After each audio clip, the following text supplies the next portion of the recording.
Can the people in the room see any of this? You're okay? Mr. Nelson, can you see anything? Okay, I'm gonna scoot away. Members of the board, this is going to be the first installment of what will be an annual report on the Interstate 81 corridor. So we've talked a lot at these meetings about some of the provisions of the 81 bill. One of the things we've talked about but never really focused on is embedded within that legislation is a requirement that on an annual basis, this board report on the performance and condition of the 81 corridor, the status of the projects included in the plan, the balance of the fund itself, as well as the financing plan that is currently in place to advance the projects included in that plan. This is going to be a rather boring presentation this year because we're just getting started, but I think in the coming years, after we've had more experience with the operational improvements and we've started to actually open up some of these capital improvements, it will really allow us to monitor whether or not we're getting the anticipated results we are hoping for in the various parts along this corridor. So I'd really view today's presentation as kind of walking you through the things you're going to see in future reports and kind of giving you some baseline data on how 81 is working with some updates from the previous years. And we have seen some changes, though it's mostly due to travel conditions, not to the improvements we've started to put in place. So again, I told you this is required by the General Assembly. We'll be doing this every year with you all. It's something that we need to submit to them by December 15th. Of each year, and it is a report of the Commonwealth Transportation Board. So we're going to we're monitoring the performance of 81 using the same 4 performance measures we used to develop the 81 plan. So these should be familiar performance measures to the board. They're also substantially similar to the measures we use in the 95 corridor improvement plan. And so again, what we've seen along the corridor is actually a slight decrease in person hours of delay year over year. And again, on some of these, it's actually year over year information, but on the crashes, we kind of use 5-year averages there to make sure we don't have a single year with a bad incident kind of skew the results. So we're seeing actually reduced person hours of delay. Unfortunately, though, we are seeing increases in crashes, and we're actually seeing significant increase in crashes with lane impacting incidents, which basically means a severe enough crash that it caused us to need to close down 1 or more lanes of I-81 for more than an hour at a time. And what we can also see is those incidents are starting to last longer, so the total hours of lane closure have actually gone up 20% in the current 5-year period compared to just the 5-year period from last year. And so I think there's 2 things that we're seeing there. What that would tell me is that 2013, the year we lost, didn't have a high number of those incidents. And unfortunately, what we saw in 2018 was probably an increase from what we previously saw in 17 and 16. Because again, if it was just that 18 was more like 17, I wouldn't have expected the increase to be that significant. So what that tells me is 13 was low and 18 is actually higher than what we saw in 17 and 16, which again, this is before we've really implemented any of these operational strategies. So I would feel very different if I was standing in front of you 2 years from now and we had implemented all the operational strategies and we were seeing these same results. At that point, I'd be recommending we need to do a course correction and go look at revising the operational plan, updating the plan. But at this point, this is still really baseline data. The unfortunate thing is the baseline data is getting worse. When we get some of this implemented, will we look at where we've implemented the changes and look at them individually as opposed to the corridor, so that we can see the actual impact of those specific projects? Madam Chair, Mr. Miller, I think what you'll see us do a mix. I think it's really important to look at the corridor as a whole. We see one of the things we saw in 81 is the travel distances in general by users are a little bit longer than what you might see on, say, 95 and 64 in Richmond, or even 64 down in Hampton Roads. And a lot of the operational strategies are actually corridor-wide strategies, so we are going to look corridor-wide. But where we have specific capital improvements, I think we'll definitely be looking and drilling in on those improvements in specific sections. Yes, sir. Okay, thank you. Johnson, did you have a question? Well, I was getting help with the computer. Did you? Okay. We're fine. Mr. Kaspowitz. Any of the statistics that we track along this corridor, do we look at average speed over periods of time and correlate that in any way to our safety statistics? Madam Chair, Mr. Kashwitz, if I'm following, I think the question you're getting to correctly, I think what you're asking is there any correlation between excessive speeding and safety? Thank you, yes. We can certainly take a look at that. I don't think that's something that we've tried to understand whether there's a correlation on today, but I think it's certainly something as we're monitoring this corridor, we can ask staff to add to the list. I think that'd be instructive, and I think we learned from prior meetings, we have the mechanism for doing that in some of our cameras. We can actually track average speed using some of the equipment that's already in place. And so, Madam Chair, Mr. Kashwitz, we have the ability to track average speed today. We can actually do it. I think it's down to 15-minute increments with a pretty high level confidence in that value. We also have another data set that gets down to 5-minute intervals. I would just really caution you all from using that one. It might be more appealing because it feels more granular, but the accuracy appears the same, but the precision is certainly less. Minutes is fine. Mr. Smoot. Madam Chair, at the I-81 committee meeting several weeks ago, it was reported that the number of state police patrolling on I-81 today is below the number 30 years ago.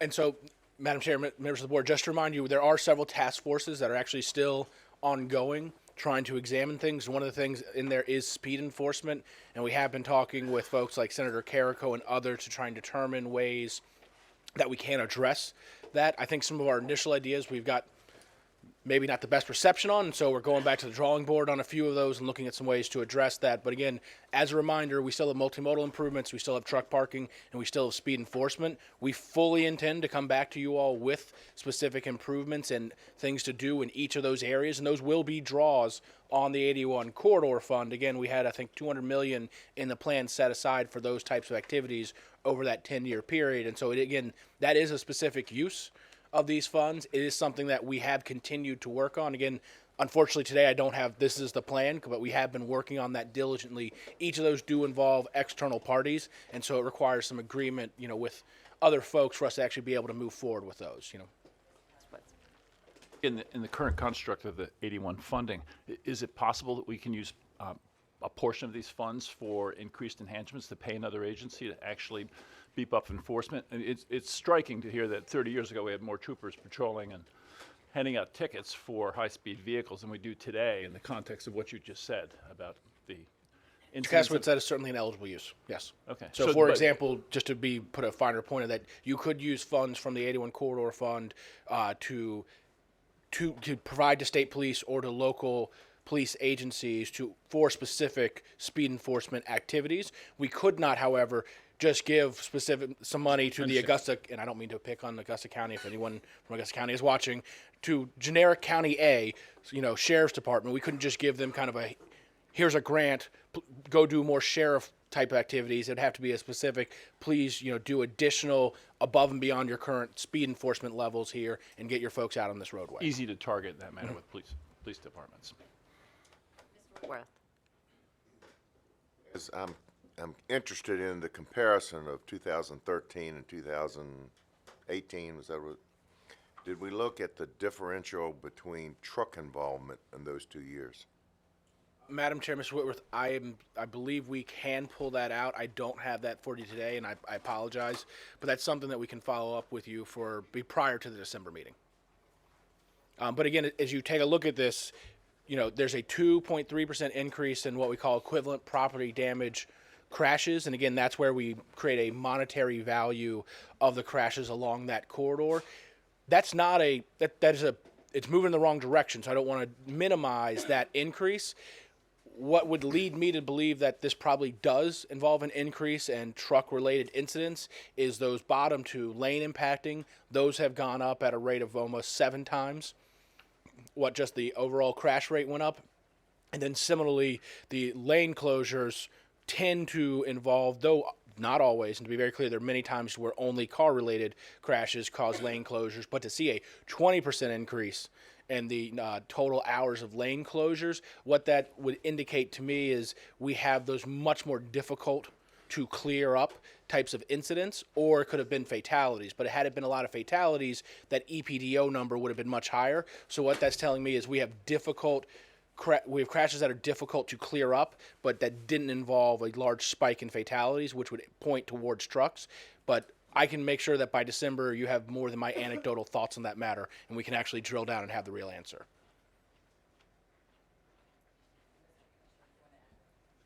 I'd say, though, is that when we do look at lane impacting incidents and total hours of lane closures there, we do have a number of operational effects that we're looking to implement over the next year or so on the operations that would look at quick clearance strategies that have not been utilized along the corridor as effectively as they should have been or could be. And so I would anticipate that even though if there is an increase in truck-related incidents, we're going to be looking for ways to clear the incidents much faster and implement those opportunities much sooner, such as making sure that we have heavy vehicle towing rigs there, pushing the crash out of the travel way, or at least over the shoulder, and then come back during off-peak periods that will not have that same level of impact to commuting along the corridor.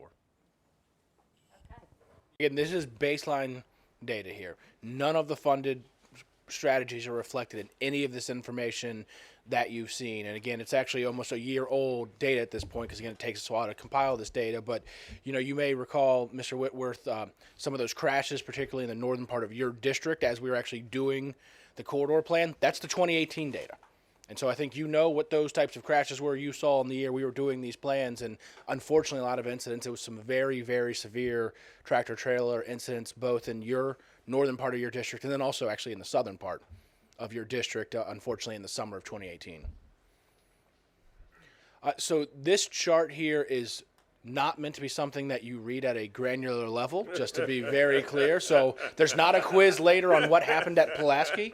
This is just kind of a way of looking at where we're seeing things get a little bit better or a little bit worse. Again, north of that kind of black line in the middle is southbound. South of that, which I know some of you have told me in the past is confusing, is northbound. The orange line is the 5-year period from 2013 to 2017. The blue line is 2014 to 2018. And so what this is really supposed to do is just give you a sense of where things got a little bit better or where they got a little bit worse. And so if you want to look at where the orange lines stick up, that's where things actually got a little bit better. So again, you can see kind of between Pulaski and Montgomery County there, things got a little bit better heading southbound. You can also see then the Abingdon area heading actually in both directions, things got a little bit worse. And again, this is not meant to be something that you're studying in great detail. It's just to give you a rough sense along the corridor where things kind of stay the same, where they got a little bit worse, and where they got a little bit better. And again, as I mentioned earlier, on an aggregate level, they got a little worse. This next one is person hours of delay. There's something that stands out very dramatically here, and that is Pulaski. I am trying to get some answers as to what we think caused this dramatic change. But that to me, as I look at it, that is why there's a reduction in person hours of delay year over year there. And so again, we are working to kind of drill down and make sure we can explain why we're seeing that change there. You can also see some increases kind of northbound down in the Bristol area, and then also again in the Stanton, Harrisonburg, and at this areas, and then southbound you see some increases there in Montgomery County near the Blacksburg, Christiansburg exits, and then again in the Stanton, Harrisonburg, and also where I-66 ties into 81. You see some increases there. Again, on an aggregate level, that's completely offset by this very, very dramatic change in Pulaski that we're trying to look into. One, to make sure the data is accurate, but then two, also to try and understand what took place there. I thought it was another axis of some kind, not really part of the chart. No, ma'am. Oh. This is looking at lane impacting incidents. I think the thing that stands out the most to me here, and I think there's a relationship between this and some of the Pulaski data on the previous slide, is northbound just south of Pulaski is sticking out as the area where we have the greatest number of lane impacting incidents, and 2017 and 2018 were essentially the same. And so again, that's just, we're seeing some real issues there. But again, you see some of the same spikes that we've always kind of talked about in 81. So you see it spike again around Roanoke. You see it spike again in the Stanton area. You see it spike again in Harrisonburg, and then again at the 66 interchange, and then a slightly smaller bump in Bristol and Winchester. But again, it's the same themes we've kind of had in the 81 plan. Again, things are generally the same. You do see, though, northbound a real spike near the 66 interchange, which isn't a good sign. But hopefully we do have some projects that are funded there that are in the initial plan that will be moving forward. And then the last set here is just the average incident duration. And so, Madam Secretary, as I talked about, we're looking into this. It appears there was just a very, very, very severe incident once or twice in Pulaski that drove those person hours of delay in 2016 and 2017. You can see the average incident duration here. And again, Pulaski looks like, again, as you said, Madam Secretary, like another access almost kind of on this chart there. And so that's what I believe is the cause. But again, we're looking into that more just to make sure that that information is accurate. Mr. Caswitz. Back to the question of these accidents kind of broadly scoped. Do we track the cause and come up with cause categories and look at these over time? For instance, we could probably break out 10 different causes that would be the basis for most of these accidents. Driver fell asleep, failure to maintain control of the vehicle, excessive speed. Is that useful information? Do we track it? I think that as we start to analyze what causes these and where we can have an impact with some of our improvements to know what our target is would be helpful. Madam Secretary, Mr. Keskowitz, that is one for the 81 corridor. There's a group of folks who went through hundreds and hundreds of incidents reports and actually isolated every single crash. And so that's why, as we developed the potential strategies, they were tailored to what we actually thought was causing that crash. That's also why we had certain areas that were in the top 20% for safety, but we had no recommended improvements. You may remember the example I gave that was between 66 and Winchester, where this area was in the top 20% for safety. But when we went and drilled into the cause of the 3 fatalities, one was a deer. I think the other was a heart attack, and there was another very, very unfortunate one where a gentleman exited his car to try and rescue a dog that had been struck by a vehicle and then was also struck. And again, with some very severe consequences there. And so again, in that incident, there wasn't an infrastructure fix to those types of situations. So we have done that for every single incident in the 81 corridor.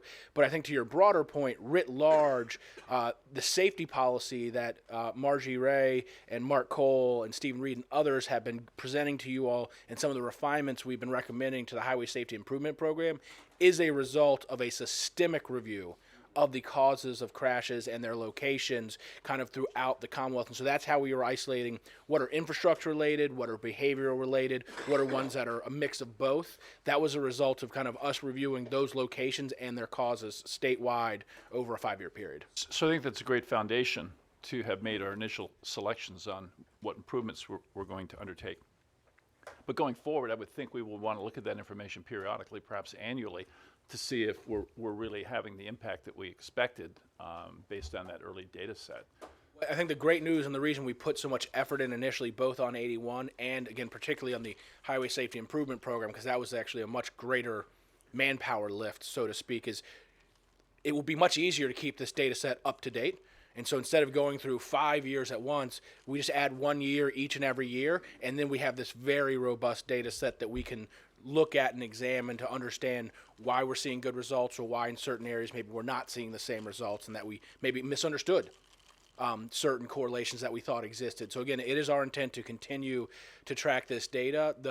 I think the thing that frustrated a little bit of the commissioner and myself on some of the safety stuff is we wanted it all immediately, and well, we didn't have it all. And so the team spent a lot of time collecting all of that data starting in 2018 and actually finished that in early 2019. And again, that's served as really the basis of the Highway Safety Improvement Program recommendations that were brought forward to this body.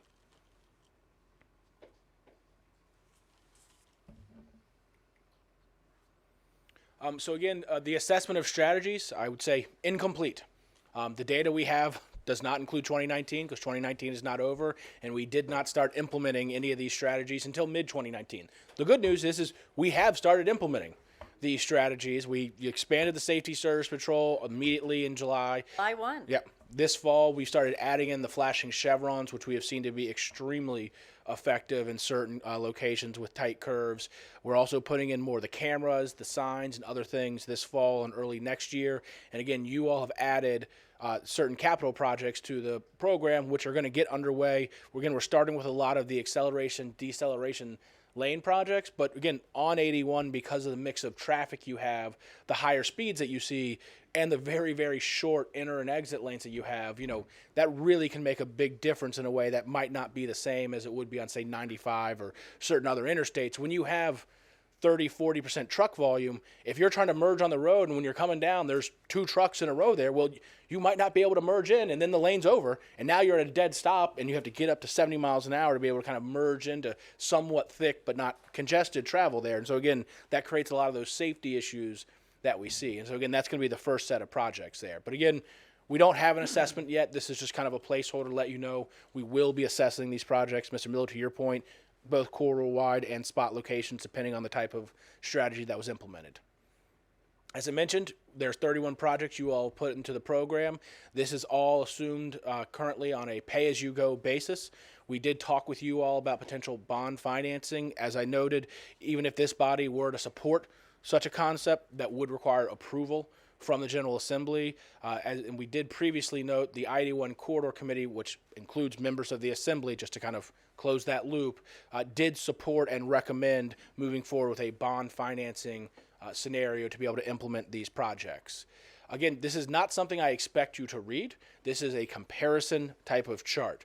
So what you see there on the pay-as-you-go schedule is essentially a 21-year schedule to be able to implement the capital projects that were included in the initial plan. If we were to move forward with a bonding scenario, which we anticipate would involve federally subsidized TIFIA loans, we anticipate that all these projects could be completed in an 11 to 12-year time period. So I know at the last meeting, there were several members who asked, well, what does bonding do for us? This slide is supposed to kind of really demonstrate this is what bonding does for you. It allows you to have continuous construction over this period of time. We believe creating the best utilization of the forces that we have out there without having kind of a lull or a gap in financing. So again, in a pay-as-you-go schedule, around year 8 or 9, we start to not have enough money to let the other large capital projects, and you have about a 4 to 5 year lull. When we have contractors out in an area, we want to keep them out there. If there's more work to do, having that lull is not advantageous either for that community or for us. And when it's not helpful for them, that means we get bid prices that aren't necessarily the ones we always want to see. But the bigger difference is there's 11 to 12 years on the bonding schedule, and there's 21 years to 22 years on the pay-as-you-go schedule. And so kind of to put this all in perspective, the TIFIA interest rates, particularly if we're able to get rural TIFIA interest rates, are around 1%. That was not a mistake. I said 1%, so it's half the Treasury rate. Inflation is currently 2% a year, and we'd be able to deliver these projects in about half the amount of time, again, without impacting the Commonwealth's debt capacity, because the bonding scenario assumes leveraging the regional gas tax revenues that are in place. Nick, what's the downside in your view of going which bonding TIFIA? I mean, the TIFIA is sort of unlimited, if you will, right? I mean, we're not using up TIFIA authority. Madam Chair, Mr. Miller, I would not be concerned at all. So TIFIA does actually have a limited number and capacity of loans that they can provide on an annual basis. But to an entity or to a project or to what? In Oh, general. you mean across the Yeah, country? so again, it's the TIFIA loan program, as a quick aside, is a federally subsidized loan program. And the way it works is every year, as a part of the federal transportation bill, there is an apportionment or appropriation that's made to the TIFIA program. It's for their credit risk premium. And so in effect, recognizing that the government is taking loans that have a greater degree of risk than what you would otherwise get in the municipal or private bond market, they have appropriated this credit risk premium that on a portfolio basis, they anticipate would cover any of the losses that the TIFIA loan program on an aggregate level might experience. And so for each loan, the Build America Bureau, which again, Morteza Ferjian, who used to be with us, now leads, they go and review every loan and they say, determine what level of risk they believe that has, and they appropriate typically on average it's about $1 for every $10 in loan proceeds that are I provided. mean, as a practical matter, if we did the TIFIA financing here in this project, it would not limit our ability to do TIFIA financing somewhere else in the Commonwealth, as a practical matter. Sure. Okay. So Virginia has been very, very successful with TIFIA loans. For example, we received $1.9 billion for Dulles Rail several years ago. That was just after we had received $600 million for ERC, and was right after we received $300 million for 95, and I believe $589 million on 495. So we have a long history. So if the bonding on the regional taxes does not impact the Commonwealth, the downside is the interest cost of the bonding and the interest cost of the TIFIA, which is less than inflation. I wouldn't refer to that as a downside. I would say I would say there is no. I'm looking for a downside. the risk profile, if you're looking for one, is pay as you go can be fully implemented administratively by this body in coordination with the Department of Transportation. If you wanted to move forward with a bonding scenario, that would require additional authorization by the General Assembly, and then we would need to have additional negotiations with the Build America Bureau at USDOT. I don't view those as downsides to that. I view those as risk to being able to realize that outcome. I don't personally see any downsides to the TIFIA schedule. The only one that could have been there, but this was addressed by the commissioner as we developed the 81 plan, was ensuring we didn't put too much work out at once. And so again, one of our real concerns as we were developing the 81 plan is there had not been a large level of work on that corridor for decades, and we did not want to end up in a situation where the contract community was giving us very high premiums because they were unable to handle the amount of work. With the size of this kind of construction portfolio, and I think the way the commissioners also staggered it, he is comfortable that we're not going to result in that outcome. So again, I don't see a downside into moving forward with a TIFIA scenario. And to be direct, the original program was assumed to be toll financed, and that would have been on a bonding basis anyway. It wouldn't have been on a pay-as-you-go. So again, the bonding TIFIA schedule is actually much more akin to the original schedule that was anticipated when this was going to be a toll-financed endeavor. It's the reason. Mr. Whitworth. Nick, I'm very interested in these charts. I don't think have we seen these charts before? Did the committee? Did the 81 committee see this scan? Yes, Madam Chair, Mr. Whitworth, these were provided on much, much larger paper to the I-81 committee. You could read them. When this issue was brought before that committee. If any of you all would like that, I'm certain we can figure out a way to find some large paper while we're here and get those printed. Now, I find this much more useful, but what it also brings, I think, is a pretty distinct a grouping of areas where, especially involving lane impacting incidents and incident duration and hours of delay. You can overlay those things, and you see you got the same areas that have the highest incidents. My question is, if we would overlay, and this is the part I don't think I saw, maybe I did. If we would overlay our decisioning on the 31 projects, where they fall along that continuum, would we find a similar clumping of projects in the areas of problem? Madam Chair, Mr. Whitworth, yes and no-ish. So what I would say is all the projects, not the 31, but the 60, whatever, and again, I apologize, I can't recall the specific number, but the entire plan, if you overlaid the entire plan with those areas, you would see perfect alignment there, because we only actually put in place projects in the top 20% of problem areas. Right. To your kind of, so any project that's in the 31, because it's a part of the plan, will be in one of those top areas.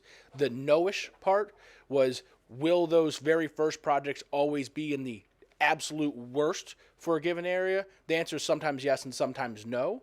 But again, I think we need to view this as a whole plan. that was developed. And again, the commissioner and the chief engineer, I think, presented to you all a month or two ago about how we have recommended moving these forward.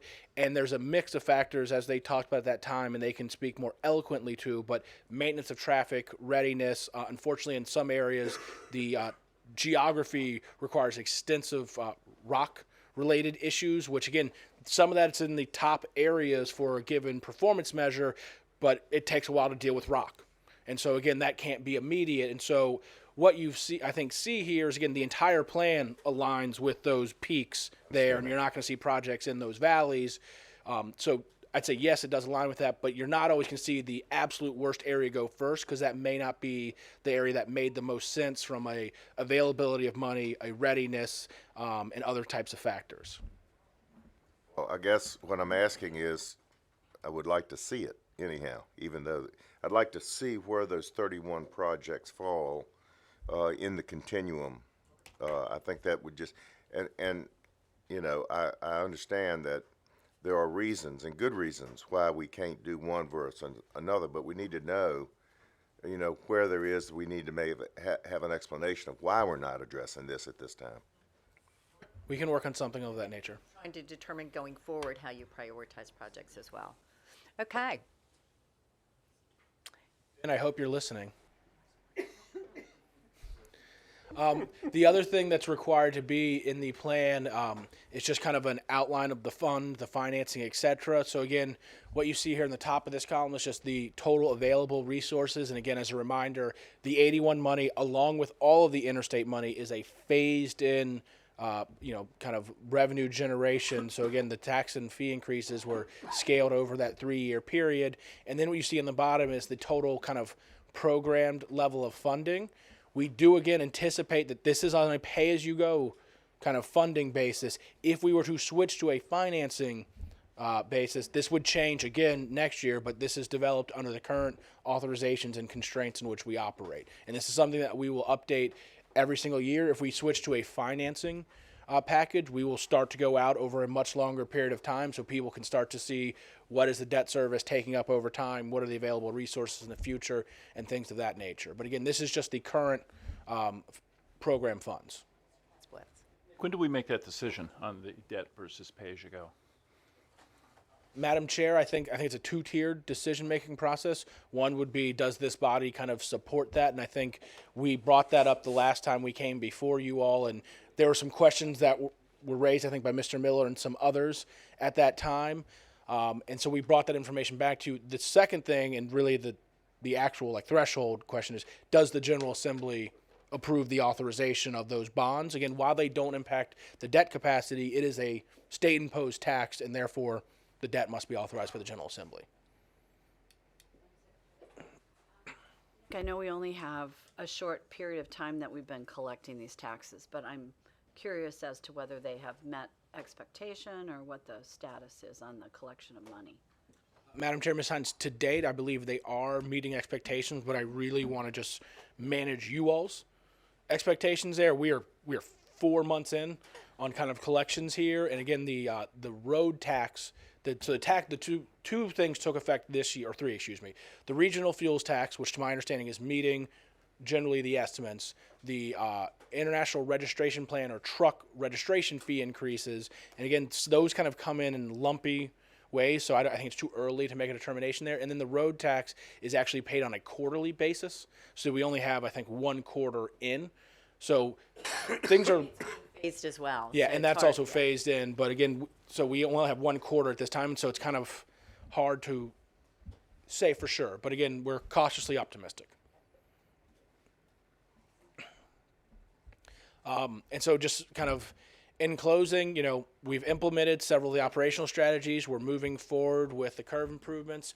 We're starting the acceleration, deceleration lane things. We're putting in place the cameras, the message signs, and then we kind of have a lingering question with the remaining capital projects is kind of which way we'll be moving forward based on whether or not we move forward with financing. And again, if we do pay-as-you-go, it's around 21 years for delivery. If we do financing, it's around 12. And so again, ultimately, their schedule and how we move forward with that is really linked to whether financing is used.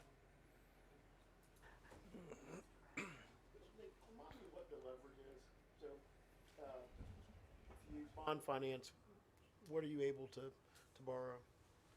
Madam Chair, Mr. Brown, so a regional tax would require a 2 times coverage ratio, and the regional fuels tax is around $60 million a year along the 81 corridor. My recollection, and again, this all depends on the very, very specific terms we're able to negotiate with TIFIA on there, and whether or not we're able to fully leverage rural TIFIA versus not rural TIFIA. And again, if it's not rural TIFIA, it's just normal TIFIA, that means we pay a very, very high 2.1% interest rate. So again, we're just talking about whether or not we're actually getting money for less than inflation, or we're paying essentially inflation. There, I think the range was between 6 and I believe north of 800 million, but south of $1 billion. And again, a lot of it is dependent upon whether it's rural TIFIA that we're able to maximize, or whether or not there's some just ordinary kind of TIFIA in that program as well. Conversations that we've had and that you and John followed up with have been very promising as well.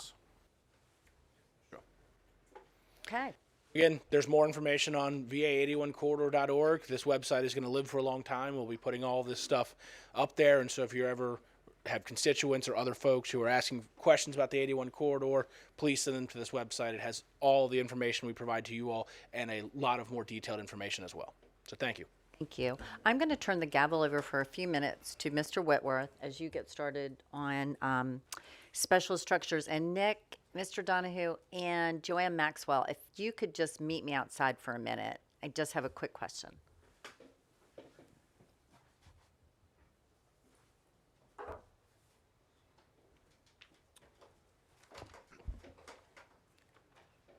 Okay.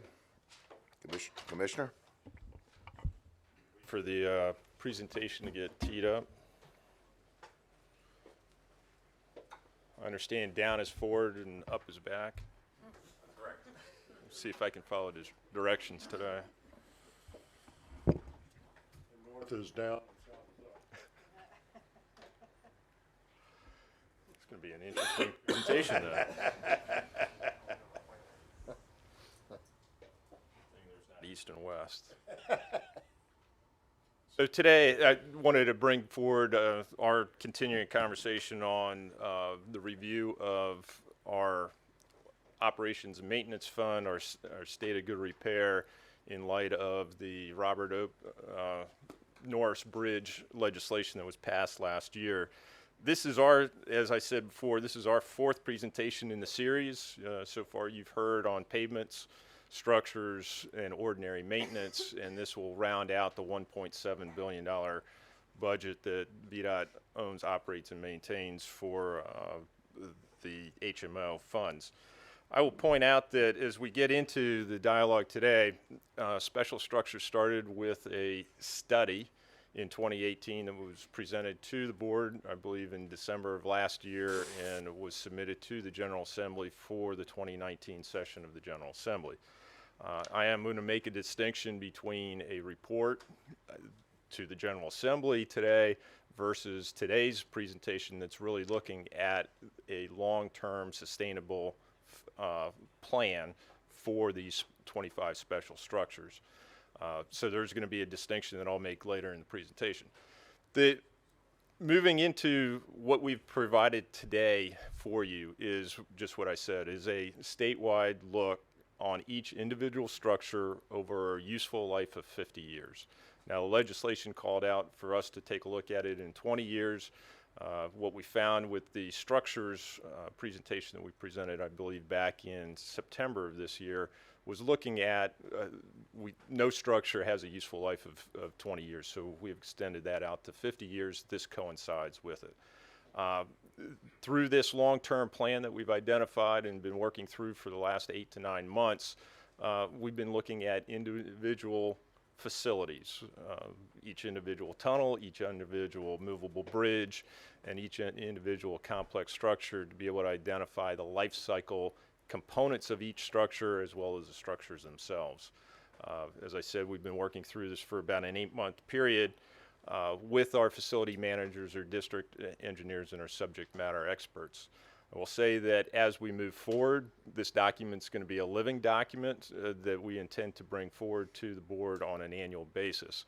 Now, up till about an hour ago, I figured a living document would be something that was in printed form that would be updated every year, but this is much more of a fossil document that will be updated on an individual year, but who knows, in 2030 we might have a living document. But with that being said, what I'm going to present to you here today is the budget constraints and considerations that we're going to need to have moving forward to be able to make sure that these 25 structures meet their intended purpose and stay open to the traveling public in the Commonwealth for the foreseeable future. This is just a graphical overview of the inventory that we have of the 25 structures. You'll see that the vast majority of the facilities that we have classified special structures reside in the Hampton Roads district.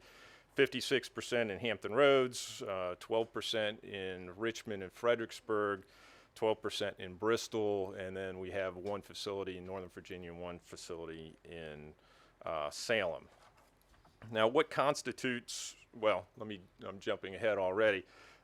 I want to note that our special structures, many of these structures really started as toll facilities. When they were originally constructed, they had a dedicated revenue stream that was attached to them to be able to make sure that they remained viable and paid off the bonds. In each of these cases that we see, the Coleman Bridge that still does have a toll facility on it, when that toll or when that debt is paid, we anticipate that toll will be removed. But you can see here the Berkeley Bridge in Norfolk had a toll facility, and the Hampton Roads Bridge Tunnel, as well as the Norris Bridge, both of which started construction in 1957, had those tolls removed in 1976. Unfortunately, now we're back to the position where we're looking to put tolls back onto at least the express lane portion of the HRBT. But I want to point out that many of these structures did start off with the debt capacity of the Commonwealth in some way, shape, or form, had a dedicated revenue stream attached to it. We're seeing that there's probably a likelihood that we're going to need to come back to that. So let me give you the state of where we are with regard to these special structures. As I said, we put together a plan, a 50-year plan for each one of these 25. We should note, though, that out of that 25, we do have 3 facilities that are currently operated and maintained by others through a public-private partnership. Pocahontas Parkway in Richmond, which is 895, will not revert back to the Commonwealth in its current term until 2105, well outside of this board in my lifetime, as well as the Elizabeth River Tunnel facilities in downtown Norfolk in Portsmouth that will revert back to the Commonwealth in 2069. We are cognizant that they will revert back to it, but the costs that I'm going to share with you today do not include these facilities. Having said that, too, let's recognize that the Hampton Roads Bridge Tunnel is currently under contract, and we do have their HRBT approaches that we were successful to reallocate, I'll say, the state of good repair monies to those facilities, the approaches with this construction project. The existing tunnel is not a part of the HRBT project, and you'll see that we have included it in our day one analyses. But as the new facility comes online, you're going to see that we're going to have an increased cost starting in 2026 when that system comes online for the next 50 years. So we have taken the new facility into consideration. I wanted to spend a brief amount of time just taking a look at what we have special structures wise, and I think we can break it down into 3 types of facilities: tunnels, movable bridges, and complex structures. And this is just a slide that indicates that we do have a cadre of tunnels. We have 2 mountain tunnels in the western part of the state, 4 water tunnels in the Hampton Roads region, and here in Northern Virginia and Roslyn, we do have a underground tunnel that has a park on top of it. So a little bit of a very varied set of tunnel facilities that we have. Moving forward, we have a number of movable bridges that make up these 25 structures, everything from lift spans to bascule bridges to swing bridges such as the Coleman Bridge and the Gwynns Island Bridge in Fredericksburg. And then complex structures, we've defined those that are going to have a significant impact to regional commuting efforts should they be compromised in some way, shape, or form. We do know that the trestles, for example, leading to the James River Bridge, it's almost 2 miles of bridge work to be able to cross the James River. That is a sizable cost should one of those trestles have an issue in the future. The Pocahontas Parkway, as I mentioned before, as well as the Verinen-Enon Bridge. So let me get into today's conversation with regard to special structures and what this long-term plan of 50 years is. As I mentioned before, we've analyzed, we had a group of subject matter experts, both in the tunnels, the movable bridges, and the complex structures, come together to be able to investigate each individual facility and what is needed over this 50-year useful life to be able to make sure that they're operational 24/7 in it. So this working group really looked at what is it going to take to be able to maintain the facility and operate the facilities over this time period. We were able to create a consistent terminology and methodology as we developed this plan. We broke it down into several work types associated with whether it's a structure replacement, a component replacement that would include whether it's a generator or a pump. Broke it down to the finite level that has a useful life. Maintenance of the facility that would be required in the day-to-day operations. And I will point out operations, at least in this setting, is the labor costs that are going to be associated with operating the facility, the day-to-day utilities that may be associated with it, keeping the lights on, keeping water out of the facility, but also maybe even keeping the water through the facility. And then we looked at the work categories that would be subcomponents to each one of those, whether it's electrical, structural in need, hydraulic, or the utility components. Labor is going to, you'll see this in several other slides, that labor is going to play a very important part to operating, maintaining these facilities. So for each one of the facilities, as I mentioned, we went through a long-term plan. And this is just to show you that for the Monitor Merrimack Bridge Tunnel in the Hampton Roads District, what we were able to accomplish over this 50-year useful life. And looking at our improvements, whether, as I said before, whether it be electrical in nature, mechanical systems, the cost that would be associated with the inspection of the facility, and then the equipment replacements that are required.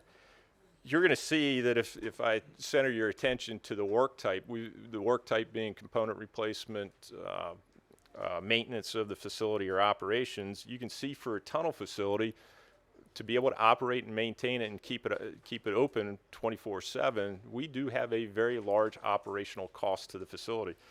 Over this 50-year period, we're looking at almost $850 million worth of costs alone.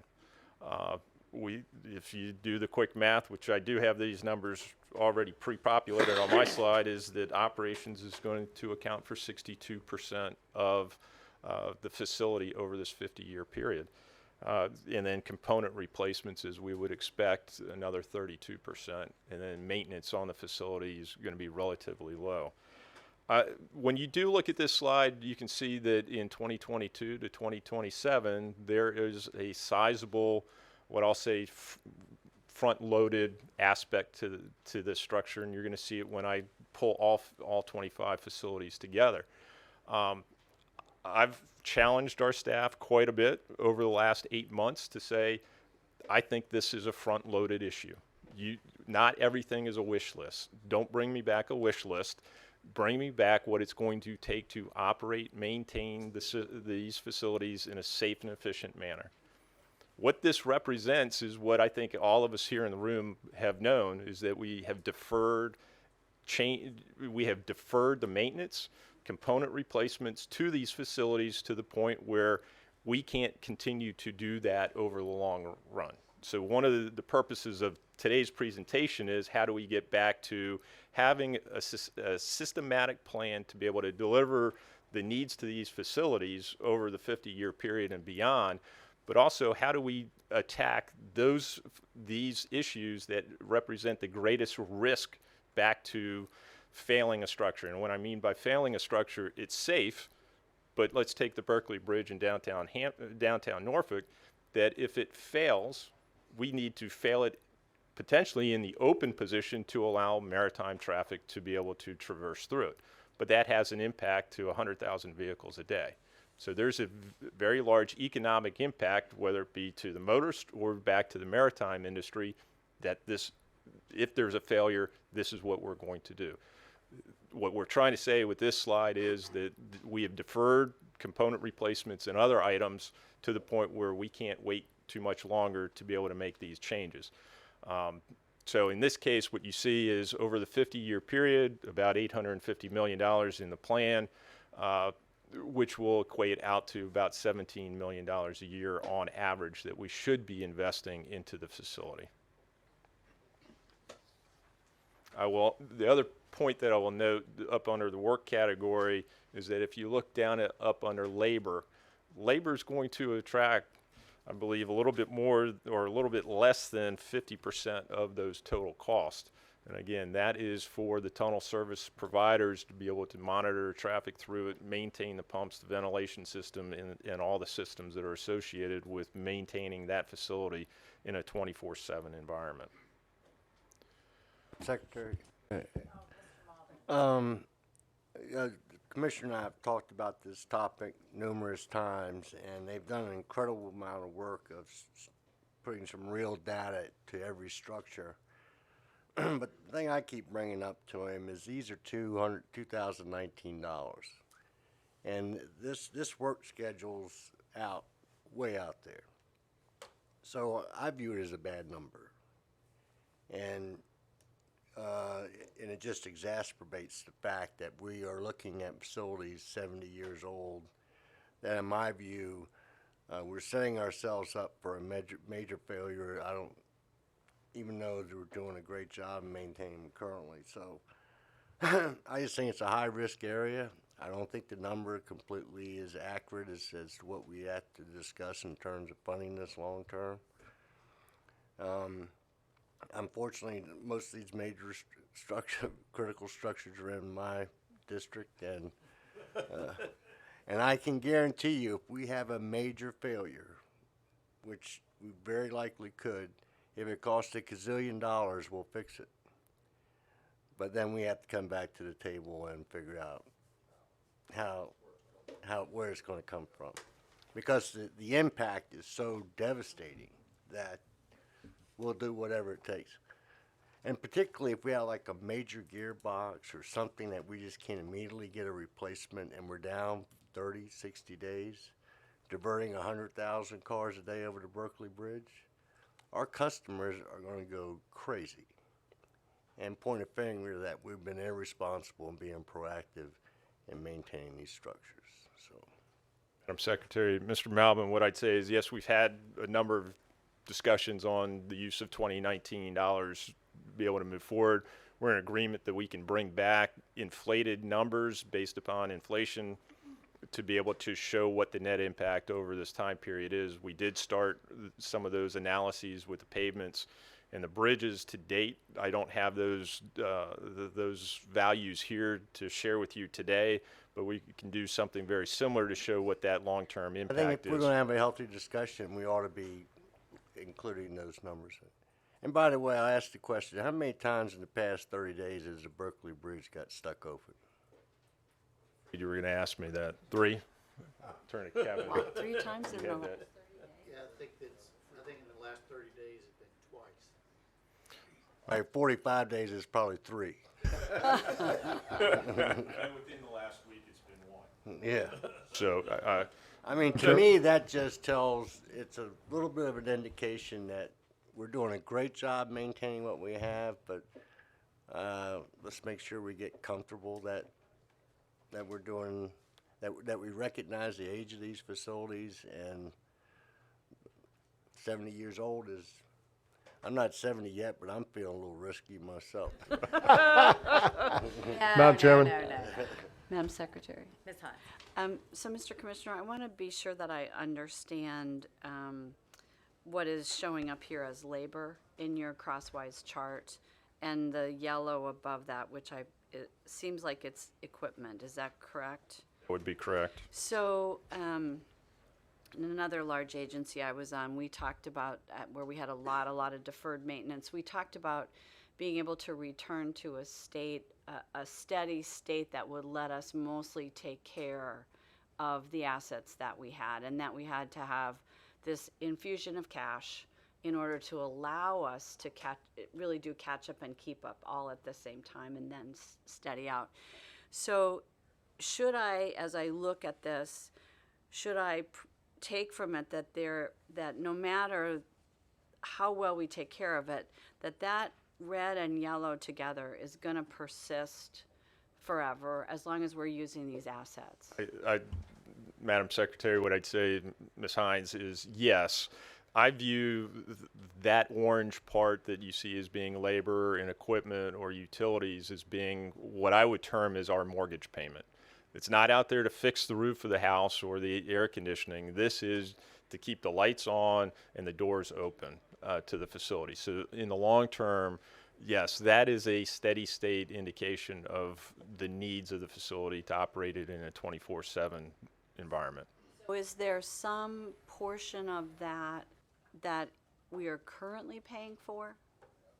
That is what we are right now. These facilities, yes.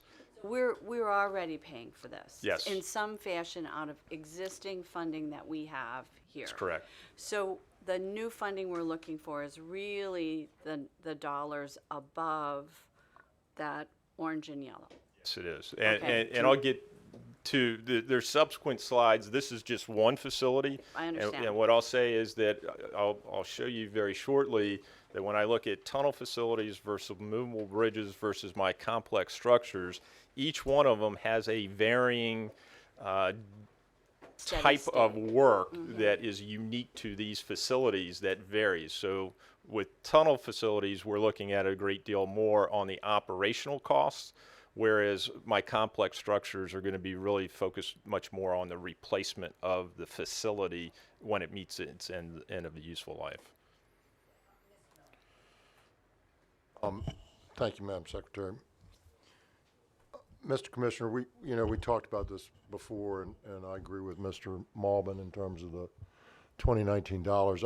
I think to do the proper analysis, and I won't belabor it, but we currently, and to Mary's point, we currently have maintenance dollars that are budgeted to go into these facilities, all of them, whether they're adequate or whether they're not. And that's a set of money that we've projected out, and we can project what those monies are going to be based on how our revenue streams change, et cetera. So what we really are trying to get to at the end of the day, I think, is assuming those mortgage payments, if you will, are steady and the revenues to fund them are steady, and assuming that they don't change over time, meaning they keep up with inflation, and so we're sort of neither harm nor foul, Mr. Malbin's comments on 2019 dollars versus later dollars. Then the incremental difference is deferred maintenance and replacement of structures or additional maintenance that we cannot fund out of existing revenues. And at the end of the day, that's what we're really trying to get to. That's the gap between what we think we have going forward and what we think we need going forward.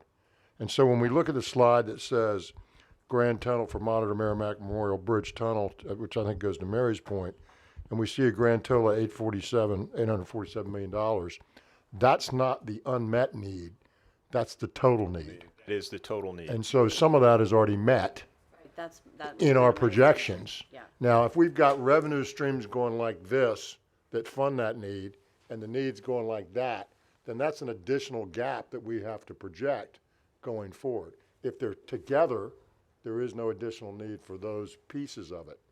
But the replacement and the deferred maintenance, which is the front-end loaded piece of this, to some certain extent, is really what we're trying to get to. Is that correct?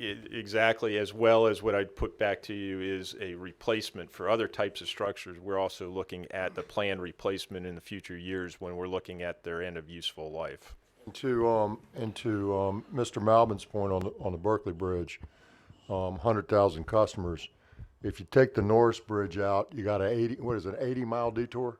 About an 85. 80 mile, yeah, and that's in your district, sir. That would kill our That's in district, your district. without question. So that's an 80-mile detour. Yeah. There are not near as many cars. I can't remember what it is on a daily basis. Maybe like 8,000. 8,000 cars. 8,000 off peak. But try an 80-mile detour. So, Been cut off. You're back on. You're back, Mr. Allen. I don't want to belabor this point, and I brought this up at our last meeting that, we've been engaged in building new projects, new corridors, improving, but we very seldom talk about this topic, I think, to the point we should, particularly in today's environment, about maintenance, operations and maintenance. I mean, we get all juiced up and louded up over these ribbon cuttings, but, this right here is we got, if we build it, we got to maintain it. And I don't know what that deferral number is, but I'm sure there's probably a deferral number. But I remember early on when I was on this board, the HRBT had a capital expenditure for a switchgear. Well, when I went and visited down in the guts of that facility, you could see how old it was, but the only way they could get parts was on eBay. Now, we're operating a critical structure in our region, and we're getting spare parts on eBay. To me, we need to be ahead of that curve. And that's why I asked that deferral. The more we defer, the more we're putting ourselves at risk, particularly if you get into this vital structure space. So,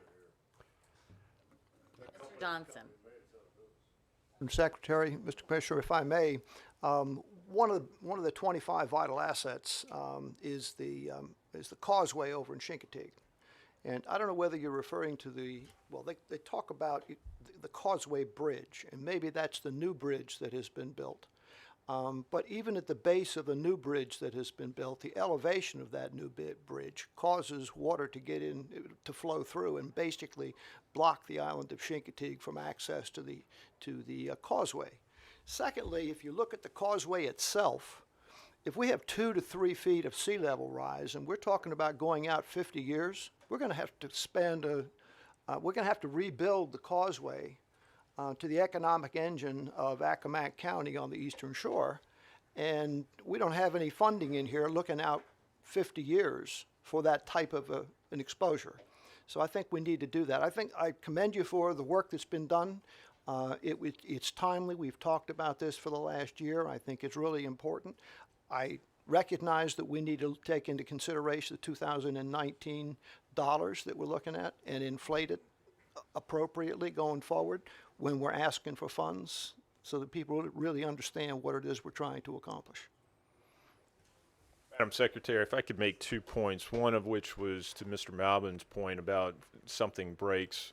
We recognize that we will come back in, fix it, make it operational, but we're also going to have to take a look at the flexibility associated with the HMO to be able to defer other things.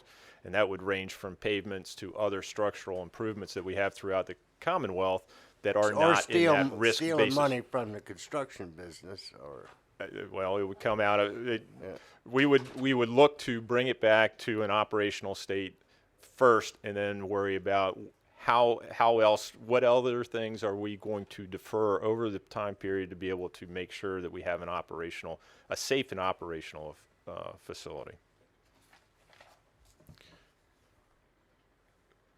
So going back to the long-term plan associated with the modern Merrimack Bridge, these are just some of the work elements that we were able to identify. I'm not going to spend much time on this other than the fact that from the electrical side, we're looking at having to do some tunnel lighting upgrade, some switchgear and generator replacements over this time period, some of which have a finite useful life. As I said before, useful life, if I'm looking at that for a generator, for example, maybe in a 30-year useful life structure. So we're planning on that replacement.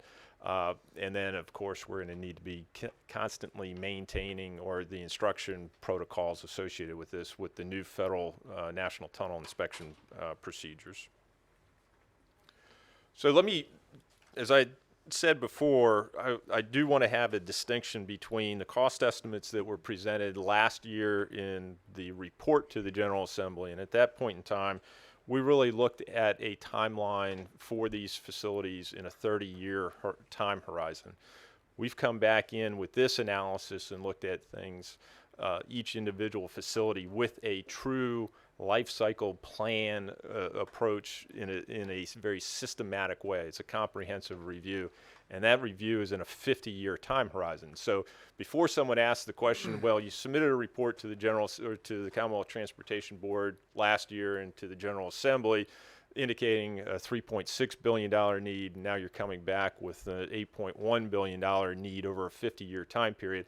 I do need to step back and say that was the 2018 document was in 30 years, and globally for those what we thought without having a systematic plan put into place, what that need was. Since we've come back and we had additional time, and that's one of the reasons why we asked the General Assembly to give us another year to come back and do a much more robust investigation of this. What is it going to take on a component level replacement to be able to help us identify the true needs of these facilities and what that plan of attack would be? So before we get into it, I want to just share with you why we see a delta associated with what was presented last year.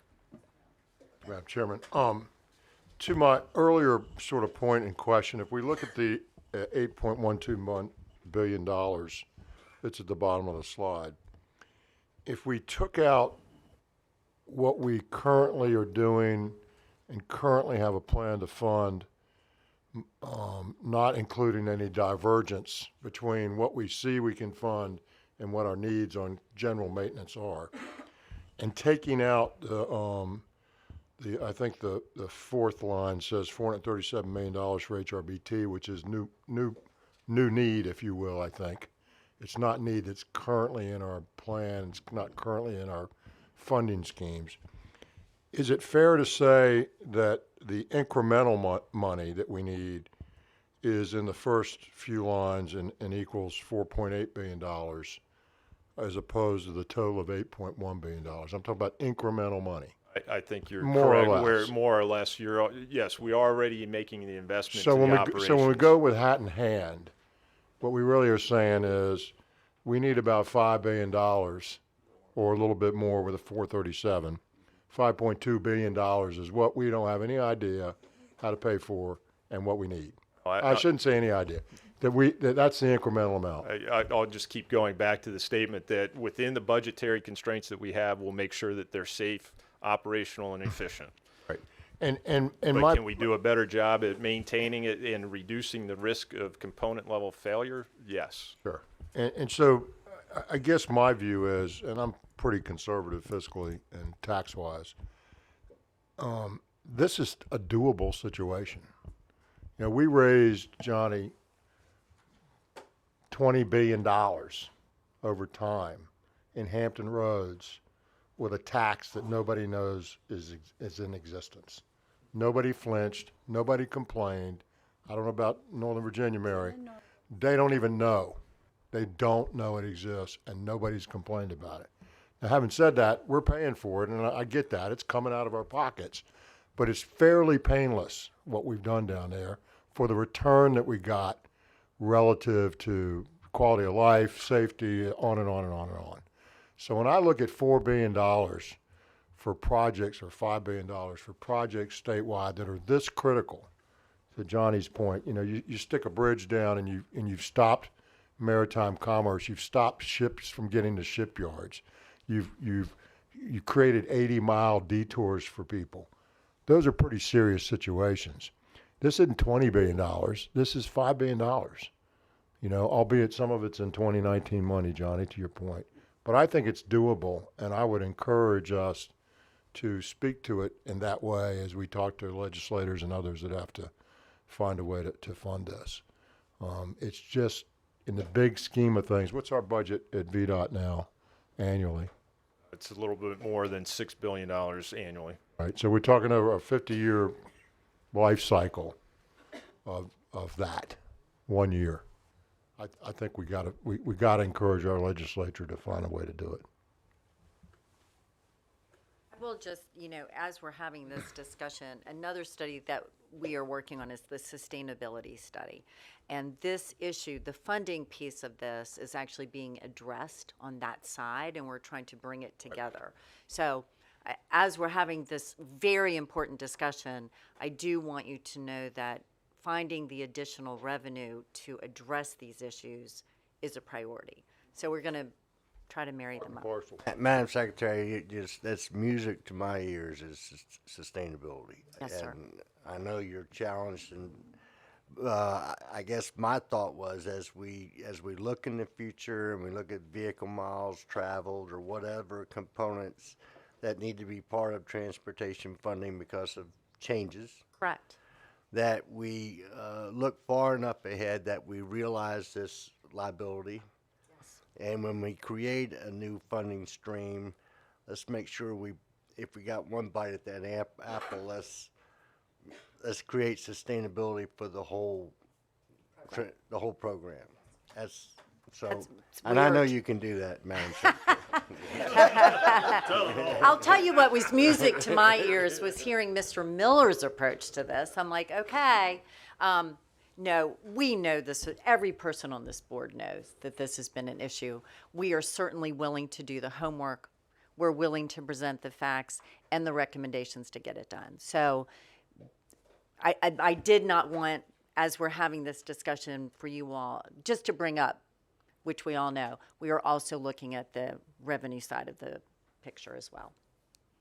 And I'm really hoping, the goal is to try to raise enough, well, first we have to get new revenue passed, but the new revenue to be able to support what must be done.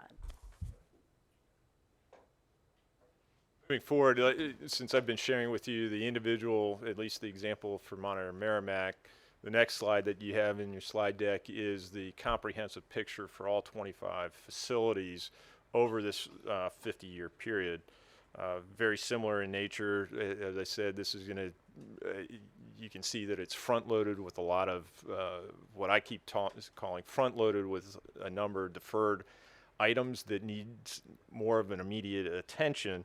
What I'm going to say, though, and to everyone's point right now, is that if additional revenue is not realized within this, or additional funding is provided within this, having this plan today allows us to reassess those needs on an annual basis, which we'll do anyway, but we're going to prioritize that on potential risk of failure.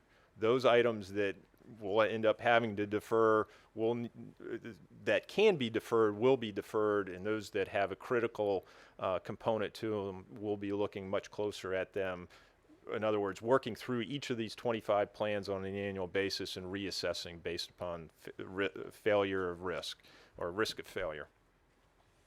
So interesting point coming out of this, if you look at the work categories out of this, to almost your column to the right, we're at overall an $8 billion program. 25% of that cost for all 25 structures in this case is going to be, or $2 billion, which is about 25% going to labor to those facilities. So a little bit of a different look when you see it on a scale of 25 facilities. Structural components are going to make up the vast majority of these costs, and then it dwindles relatively quickly after that. The final column to your right certainly does indicate what the facility costs are by individual facility. So moving forward into special structures and long-term replacements, we recognize that there are 4 facilities right now that, or 5 facilities that we would be looking at for replacement over the next 50 years. One of which that you see in the golden yellow category that starts in 2022, 2023 time frame, or maybe it's 2024, is the HRBT trestle replacement that's already been programmed and funded. But moving forward, you can see the Gwens Island Bridge, the Norris Bridge in the outer years, then coming into the high-rise bridge, potentially in the outer years, and then moving into the Benjamin Harrison Bridge in Richmond. So under this plan, and if we're successful in the funding, this is way we would at least anticipate the replacement of these facilities starting to unfold over the next 50 years. So as I said before, there's an interesting, when we look at the data across the board, we're able to break out, as I said before, tunnel facilities, movable bridges, and then complex structures. Out of this case, you can see the majority of the costs associated with the tunnels are going to be associated with the operations component. As we move into the movable bridges, we know that items within the movable bridges have components that will fail. So you're going to see component replacements is taking a larger percentage of those costs associated with it. And then as we migrate into the complex structures, you can see a lot of that is really dealing with the full replacement of those facilities rather than maintenance activities or operational cost improvements. Just another way to show the data, but also the uniqueness of the facilities that we're talking about. Now, as with other presentations in the block that we've provided, I've been asked a couple times, so what's the punchline? So We could have started there. yeah, exactly. That should have been first. I could have. We'll rewind. How about that? As we said before, our current level investment that we've had over the last several years, on average for these special structures, has amounted to about $50 million a year. That is our operational cost and some level of component replacements and maintenance of the facility. But by and large, this is what we've been attacking the issue with. Now, if we step back and take a look at the plan that we put into place for the next 50 years, what we see is that on an annual basis, we're looking at about $152 million to be able to address the total impact back to these facilities. Recognize that we're going to continue to put $50 million back into it out of what we've been putting forward out of the HMO and the State of Good Repair program. So the delta, to Mr. Miller's point, is really about $102 million a year that is over and above where we see it. So we are putting, if I just use the quick math, 50 million at 50 years, 2.5 billion to the program over the 50-year period in a steady state, but we're still looking at about an $8.1, $8.2 billion total need. So that certainly comes off the top. So our delta of need is about $102 million. Now, you can see that I've given you two columns, and I know how the committee or the board loves the columns, but we felt obligated to say that when HRBT comes online, the new facility, those two new tunnel facilities are going to be costing us about another $10 million a year in needs that are not programmed. So 2026 comes along, we'll be seeing that need increase to about $112 million in need in 2019 dollars. Yes, in 2019 dollars. So that's where we're looking. So $10 million in needs for two new tunnel facilities and the causeways attaching them. So that is the punchline. Let me move forward and give you part of the special structures review that we have is also looking at the long-term sustainability. The legislation that was passed last year requested the department to undertake a review of our potential for a P3 approach to operating, maintaining, and financing at least the Norris Bridge and the Downing Bridge as a component to this. In response to that legislation and the study that we have ongoing, we did submit a request for information from industry to be able to assist us with identifying opportunities to fund and potentially operate and maintain these facilities at a reduced cost back to us in alternative delivery mechanisms. That request for information closed Monday of this week, November 18th. We received 13 responses from a variety of groups. I'm not sure that I can name those groups right now since we're still going through that process of review. But some of the responses did have different delivery models that were attached to it, everything from turnkey solutions to design, build, finance, operate, and maintain, to the use of availability payments to be able to fund these improvements. They also included a number of different financing structures that would be an opportunity for us to review. My goal in this is that review of those responses is currently underway. You will have a report brought back to you at the December board meeting for your review and approval for submission to the General Assembly.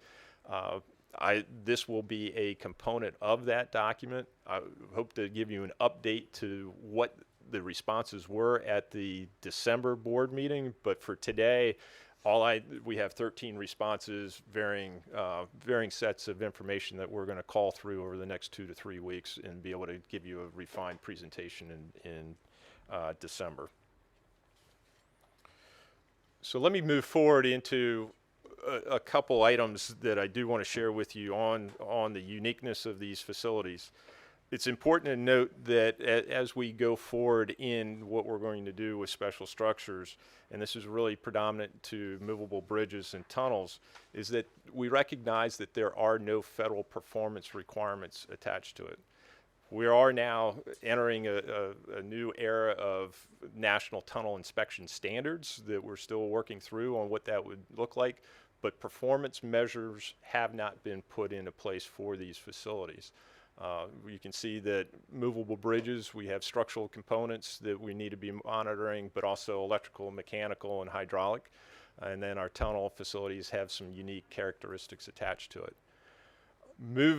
Since we've been able to put this plan forward, my guidance to Kevin Gregg and the movable bridge and special structures team has been, we need to create a health index for these facilities that will help us identify what the risks of these facilities and individual components are on an annual basis so we can reprioritize. Should a pump start failing? Should something happen? Should the lift cables on the James River Bridge show more fatigue than what we thought? How do we reassess those risks and reprioritize our program to be able to meet the changing needs of this? So I think we're going to be the first in the country to be able to create what I'll term a health index that will help us reprioritize risk and reprioritize the projects that we'll do on an annual basis, depending on the amount of revenue and funding that is available to these facilities. All right, I have a question for you. One of the things that I've watched for the last several years is the way that people in the Commonwealth have come to understand the importance of the Long Bridge. That it's not just about Northern Virginia commuting, it's not, that the performance of this particular facility matters to the whole Commonwealth. And 21 of the structures that you have identified in this study are in what some of us call the Golden Crescent. They're in the major economic driver regions of our Commonwealth. And so I do think that building out the case of what failure means to the Commonwealth in terms of dollars, as well as what improved performance means to the Commonwealth in terms of dollars, will be very helpful in us explaining it. And I just say that from my region, which has, one structure and it's part of Metro, so it's going to be complicated to work our way through that, where people are feeling like they keep putting their money on the table. I think we need to develop a better message about how all of this works together and how important the port is actually to the health of the economy. And that's why these 14 structures that are down in Hampton Roads matter, whether you live in Bristol or you live in far Loudoun County up next to West Virginia. But I know that wasn't part of your charge necessarily, but I do think as we, and I'm kind of with Mr. Miller, I'd just as soon see us figure out a way to pay for this and have it be part of what we pay for, we, the citizens of the Commonwealth, rather than another P3, I think. But But nonetheless, I think we have to build a stronger economic message that accompanies this. Because it's a lot of insider baseball about maintenance. You know, I mean, you have to kind of be a little bit of an infrastructure nerd to want to understand it all. But the issue of does the economy work, people get. Madam Secretary, Ms. Hines, what I'd say is that we've have a study that is underway to look at the economic impacts that would be associated with the potential for a failure of these facilities. That's work that was underway. I had hoped to share with at least one example here today, but we're still working through some of those finer details. When we had a preliminary briefing for last week in advance of this, District Administrator Chris Hall gave an example on the James River Bridge and the replacement of the lift gear and the wire and the wiring for that, and it indicated that when we started having that conversation of about a potential for a 2-week closure, the area companies within Richmond that are served by barges came back to us and said, you can't do this. This is the economic impact back to my facility. So to your point, there are far-reaching elements that are beyond the geographic location of each one of these facilities that would have a significant impact back to it. So when I said earlier that if we fail the Berkeley Bridge in the upright position or in the down position more so, it affects a number of shipyards that have daily commutes through there. And this, even in the planning stages to replace something that is critical to that facility to be able to maintain its operational, still needs to have the economic impact far-reaching, another 90 miles downriver that does affect the Port of Virginia. And Madam Secretary, and to your point, if the Coleman Bridge fails, we can't load warships with weapons. That's correct. You know, that's not Virginia. That's not the Golden Crescent. That's the United States of America. So what I'd say, Madam Secretary, I'm here to say that, so this was the fourth in the series of 4 presentations back to you on what I said, VDOT's operations and maintenance program for $1.7 billion. What I do want to share with you on the next very few slides, I promise you that I can wrap this up quickly, is give you an overview of all 4 components before we go into the December board meeting, where we're going to be asking for some changes to procedures and policies that we have. So what I brought back to you back in September, October was looking at our pavement infrastructure and the potential to tier our secondary roads and our primary roads, looking at an average daily traffic to be able to extend the opportunity for the investment that we're making in pavements today, but also look at a different business model, be able to really get a greater return on our investment and how we're using those dollars, focused on the number of vehicles that may be traveling a facility rather than an arbitrary decision of what a primary system is versus a secondary roadway. In that analysis, what we said was that if we did not undertake a change in our policy to the current performance targets that we have, our level investment in the first 6 years, we're short about $61 million. But if we did look at a new tiering system for us in a new business model with proposed targets, we would be short roughly $40 million in the first 6 years, and then in the next 7 years through 20, about another $70 million worth of investment. Albeit, I'm trying to keep it in 2019 dollars again, but this is an apples to apples comparison. Moving forward, similar analysis that we undertook for our structures program, the 21,000 facilities that we have statewide. If we continue to focus on structurally deficient facilities solely, as I said at that point in time, that we would be not looking at the global infrastructure that we have. So in 10 years, we were able to address 10% of the network.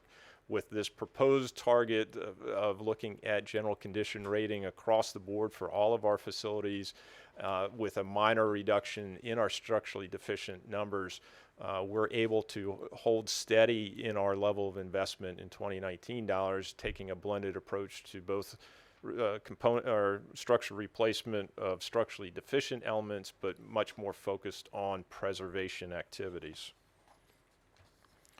Routine maintenance is our next slide. We said that we would be back in the summer of 2020. We're going to get back to basics with this. We're going to figure out, since we started revisiting our performance targets, how are we performing in such items as our ditching operations or signage and grading, daylighting and trees and whatnot. But we think that we can hold steady on our level of investment right now at about $725 million for those activities. And then, as I presented today, to be able to address the needs that we have in addition to the funding levels that we've been providing back to special structures, we're looking at a shortfall of about $102 million in the first 4 years, and then HRBT comes online. It's now going to increase to about $112 million. So the real punchline is on almost your last slide in the slide deck that gives it an across the board. If we were to adopt the new performance targets that we've mentioned for each one of these 4 categories, we are looking at shortfalls in the pavement program and shortfalls within the special structures arena. So moving forward, and albeit this being the last slide, what can you anticipate for us for the actions that we're going to be taking or requesting action on in the December board meeting? Pavements, we're going to be seeking your approval to adopt the revised pavement targets, approaching a tiered system rather than looking at our performance targets as they are today. Structures, we're also going to be asking for your approval of a change in our business model to be able to address a much more blended approach, not solely focused on structurally deficient, but again, structurally deficient and a larger degree of preservation activities to extend the useful life. We're going to be asking your approval for and support for creation of a health index for our special structures facilities. I will say that we need to do it anyway, but I would prefer your endorsement of that. We're looking to then present to you a comprehensive review of the report. We're proposing to get to you, the board, by December 1st, a draft copy of that document for discussion at the December meeting. Again, I may or may not have the RFI components available to you at that point in time, but by and large, that would just be a smaller chapter of that overall report. And then, as we said before, I would like to be able to come back to the board and present on an annual basis, to Mr. Malbin's point, eyes wide open on how we're performing within the operations and maintenance arena, recognizing that we put forward a plan of activities. How are we working that plan? So I'd bring back, this is what I had planned for 2020. This is my actual performance. Where did we vary? Why did we vary? Certainly, we want to make sure that we don't degrade our pavement system beyond our performance targets that we have. We want that soft landing if we're going to address the change in our business model to address some of those change in performance targets. But the structures component, if we're going to focus on preservation, are we really preserving the system, and are we seeing structurally deficient really stay where at those levels that are needed? So I would propose that annual report card, as I'm calling it, of plan versus actual activities coming back in October of each year to be able to bring forward our performance on an annual basis. And I know that was a lot to swallow all in one, but that. Steve, so you're actually proposing to reduce current investment in certain categories? I'm not, no. I am proposing to reduce where we are in certain performance targets that we have. And if you're speaking to the pavement side, our interstate pavement performance today is at 90%. Right. The board's adopted pavement target is at 82%. And why are we doing this? Because our What's limited, driving it? what I can show you today is that even at our current performance targets, we do not have the level of investment required to be able to maintain the system, sustainably maintain that system for a 20-year period.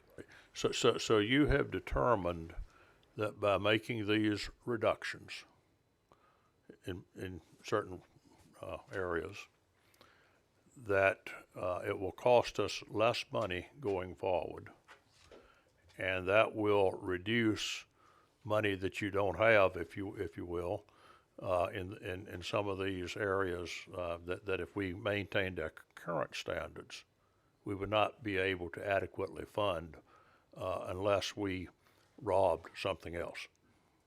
I would say that your latter half of the statement is an accurate assessment that I will not be able to maintain to those current standards that I'm at today with the level of investment that we have within the 1.7 billion unless I carve another activity out that I'm doing today.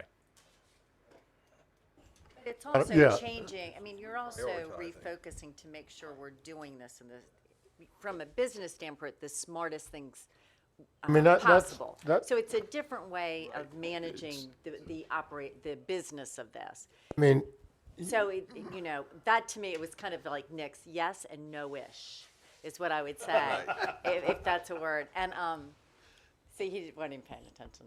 But anyway, to me, it's really reforming how we are maintaining the infrastructure in Virginia. That to me is really the important message. And how do we identify the funding to make sure we can do this over the next 50 It's a years? change in our business model to be able Correct. to address sustainability for the long term. Madam Secretary, I think it's Camille. important because I think Mr. Smoot was going to a conclusion that many people could get if they haven't had the previous information, which is we couldn't make the target, so we just lowered it, right? And that's not a good answer. What was presented to us in previous meetings was this situation focused us on our targets, and we became aware that some of our targets were not appropriate. We didn't get as much out of having levels of the target levels as we were paying for them. So it didn't make a lot of sense. So we are suggesting we change the targets, not just because it saves us money, because it's a better investment, and we didn't need the level that we were asking for. So it's sort of like, you know, trying to get 100% when 95 is just fine, and you pay a lot of money to get to 100 and you don't get the return on it. So I think that's the scenario that I've been given, and that's the scenario I'm supporting, because I certainly wouldn't support just change the target because I'm failing at what I'm doing, so now I win. I'm not going to be part of Yeah, that. it's like being better stewards of the state's resources as well. Exactly, and we're trying to be more effective. Yeah. With the limited resources we have, how can we do it as effectively as possible, recognizing we are going to need more revenue going forward? I mean, That's where I was really it's going. really important, and so to me, I really do appreciate as this had, you know, it came out of legislation to begin with, but it gave us the opportunity to look at how we manage the process. Mr. Johnson. Madam Secretary, Mr. Commissioner, you and I have talked briefly about the Hampton Roads Bridge Tunnel and the westbound tunnel that has an elevation in the tunnel, I believe, of 13 feet 10 inches. And the fact that we now have at VDOT, we're stopping 15,000 trucks a year at the intersection on the Hampton Roads Bridge Tunnel by having our people go out into the traffic and pull the tractor trailers aside when they don't pass muster at a certain height. And that's only part of the trailers that have to be pulled aside because they hit the certain location and the sensors say you have to be pulled over. But only 15,000 a year get pulled over that should be ticketed. Most of them are ticketed. And it materially disrupts the transportation throughput on Hampton Roads Bridge Tunnel, especially in congested times. And we're going to have very congested times for the next 5 years during the construction. And we're spending $5.4 or $5.6 billion on the Hampton Roads Bridge Tunnel facility. And at the end of the day, we're going to have effectively the same method and means to be able to intercept the trucks and pull them out of the traffic and set them aside and then stop traffic in the opposite direction to reroute the tractor trailers going south. And I believe, well, my request is that we take another hard look at that and find a way to be able to alleviate that problem. I think with all the technology that we have and the engineering capability that we have and the focus that we need, we can solve that problem. But to spend all the kind of money we're looking to spend and then still have this at the end of the road, I just think is not a very good situation, both near term and long term. And I would request that in your next analysis that you come back and talk to us about some issues and ways we might solve this problem. Madam Secretary, what I'd say is, yes, we continue to have an impact to traffic, and certainly we've taken some legislative approach in the past. I'll have to get back to you on this. But be more than happy to review the assessment and get with the Hampton Roads District, and as well as Kevin Gregg, being our Chief of Maintenance and Operations, and come forward with a range of solutions. Madam Secretary, you're way past my competency level on this, but one of the questions the city of Norfolk had for me was, so we're building a new tunnel going westbound, and the new westbound tunnel could handle these trucks, but we're putting the trucks in the existing tunnel. So does that make sense? Maybe it does, maybe it doesn't. I can't answer that question, but would you just sort of, not today, but when you come back, just address that too, please. More than happy to. Thanks. Okay. Do you have any report today? I do not. I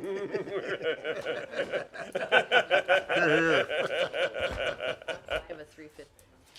Yes, I know. Everybody has. It stops.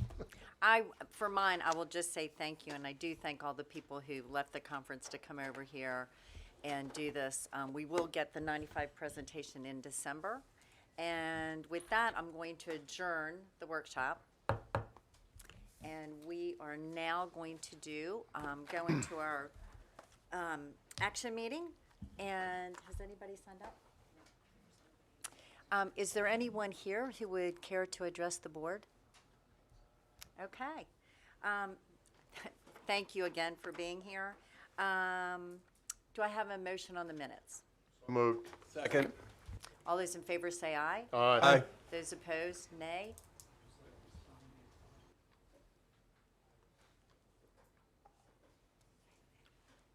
Would you care?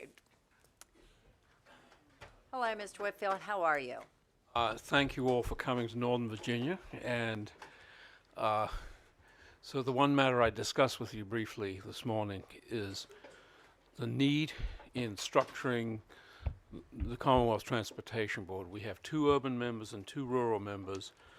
And my suggestion, which I will pass to some legislator, is that we consider having 2 suburban members, because Northern Virginia has over 2 million suburban residents, people in Loudoun, Fairfax, Prince William, Stafford, Fauquier even. And given what happened in the current smart scale scoring for 2019, my sense is, I know you've disagreed with me on my assessment that we're not being effectively represented, but it's, to me, a balance that's needed, because outside the Beltway, over 90% of the mobility relies on the highway network. It's not just single occupant vehicles, but it's vans, it's buses. And I live in the Reston area, and believe me, we're at least 10 years away from any major capital investment coming. And it was somewhat disturbing. Last month at the NVTA meeting, Jennifer Mitchell made the pitch for the Long Bridge having NVTA funding, and then last week Nick came to the NVTC and made a similar pitch. And as I wrote to you the other day, I didn't hear any attempt to say what alternative funding resources. Senator Saslaw spoke several months ago about a gasoline tax in the upcoming year. So what I would ask you to do is to have a realistic, I don't know the full picture for your upcoming budget, but to the extent that there are other options that can be considered, we should see those sooner rather than later. And so there are many other issues in Northern Virginia. The Long Bridge is a major problem, and it's just a question of having the appropriate funding resources. Because what the case that Nick made last week was based on the VRE service from Manassas. Well, from my perspective in Reston, that was rather a weak argument. So much more to discuss on trucks. I would say my concern is about truck safety, especially on the new I-66 outside the Beltway. I haven't seen anything specific on what kind of restrictions might be placed on those trucks. I'd like to see that. And I don't know if truck accident incidents are increasing, but there seem to have been a large number in the last couple of years, not just within Virginia, but in Maryland and elsewhere. So concern about experience of truck drivers. And the question is, for interstates, should we require a higher level of licensing for truckers using these higher risk roads? So much more. Thank you for the time. Thank you. You did that within 3 minutes.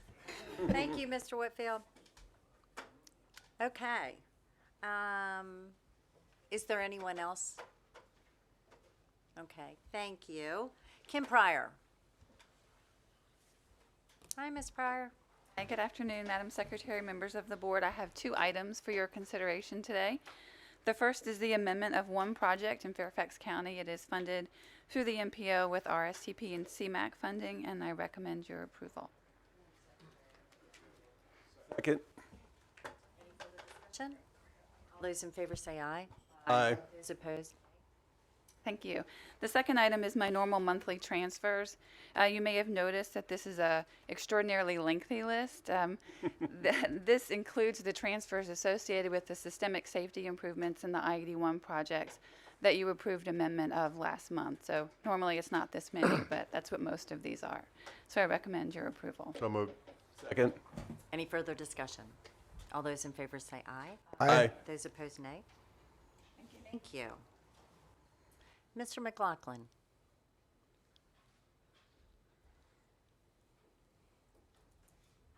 How are you, sir? Good afternoon, Secretary, members of the board. I'm here today to ask the CTB's support of an application that was recently submitted with the Northern Virginia Transportation Authority for $100 million for a piece of infrastructure called the Franconia Bypass that will be located near the Franconia station that'll help carry especially all passenger trains, but especially VRE trains from the east side south of Franconia, because the VRE stations south of Franconia are located on the east side, except for those that have Amtrak stations, which are also east and west. But on the north side of Franconia, when trains travel north, all the VRE stations are on the west side. If you think about Crystal City, L'Enfant, and then also the new Long Bridge, which has been mentioned here today, will also be on that west side. So this bypass will be coordinated with the construction of Long Bridge and also the 3rd track project and the 4th track project that will also be in this general area. So unless you have any questions, I'm here today to ask your support, ask your approval of a resolution of support for the DRPT application for the Franconia Springfield bypass. The Northern Virginia. To the Northern Virginia Transportation Authority, correct. Second. Second. Any further discussion? All those in favor say aye. Aye. Thank you. Thank you. Mr. Latimer. Afternoon, Madam Secretary and members of the board. I just have one item for your consideration today. That is a resolution in support of changing the evaluation criteria for the Rail Preservation Fund. That is the Short Line Railway Fund. The program has begun to receive more applications than we have funding capacity for. So this will prioritize state of good repair on the short line network as well as critical infrastructure, give extra points for critical infrastructure. So staff does recommend approval. Second. Any further discussion? Aye. Aye. Thank you. Mr. Caples, we should actually move you on the agenda. Always having to go last. Madam Secretary, members of the board, I have one item for your consideration today. It is order number B22. This is a Stanton District project on Route 211 for the bridge replacement over South Fork Shenandoah River. We had 8 bidders on this project. After conducting our analysis, we find that the bid represents both market value as well as a good value for the Commonwealth and recommend for your approval. Yates. Oh, Stanton, sorry. Mr. Dixon. Well, the funny thing was Mr. Yates was completely unprepared. I was like, oh, Charlottesville, and Allison's not here. Mr. Whitworth. Second.